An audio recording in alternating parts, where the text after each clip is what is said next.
আসসালামু আলাইকুম রহমতুল্লাহ।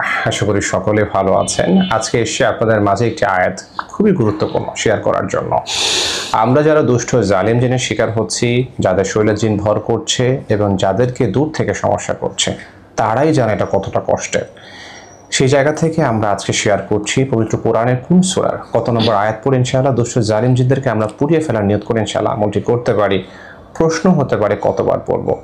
উত্তর হচ্ছে আপনার সময় অনুযায়ী যতটুকু আপনি পারেন ইনশাআল্লাহ আপনি পড়বেন। আল্লাহ তাআলার উপর তাওয়াক্কুল রেখে ইনশাআল্লাহ ওরা পুড়ে যাবে, ওরা কষ্ট পাবে, ওরা থাকবে না। দুষ্ট জালিম জিন যখন কষ্ট পাওয়া শুরু করবে ইনশাআল্লাহ ও আপনার কাছে থাকবে না।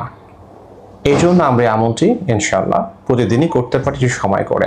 আজকে আমরা এই আমলটি শিখবো ওহির কাছ থেকে ইনশাআল্লাহ। আজকে ওহি আমাদেরকে শেখাবে ইনশাআল্লাহ। ওহি তুমি আমাদের কাছকে শেখাবা কোন আয়াত পড়ে ইনশাআল্লাহ দুষ্ট জালিম জিনদেরকে কষ্ট দেওয়া যায়, পুড়িয়ে ফেলার নিয়ত করে ইনশাআল্লাহ আমরা আয়াতটি পড়তে পারি।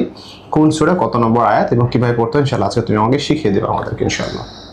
দুষ্ট জালিম জিনদেরকে আমরা সূরা বুরুজের 10 নম্বর আয়াত দিয়ে পুরানো নিয়ত করতে পারি।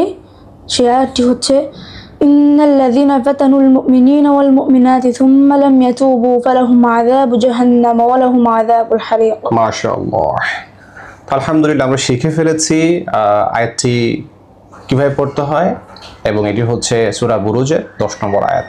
আমরা শিখে নিব ইনশাআল্লাহ। যারা পারি আলহামদুলিল্লাহ ভালো, যারা জানি না আমরা শিখে নিব এবং নিয়মিত আমলটি করব। আশা করি দুষ্ট জালিম জিন পুড়ে যাবে, আপনারা ইনশাআল্লাহ কষ্ট থেকে আল্লাহ তাআলার রহমতে পরিত্রাণ পাবেন। দোয়া করবেন আমাদের জন্য, ওহির জন্য দোয়া করবেন ইনশাআল্লাহ। আসসালামু আলাইকুম ওয়া রাহমাতুল্লাহ।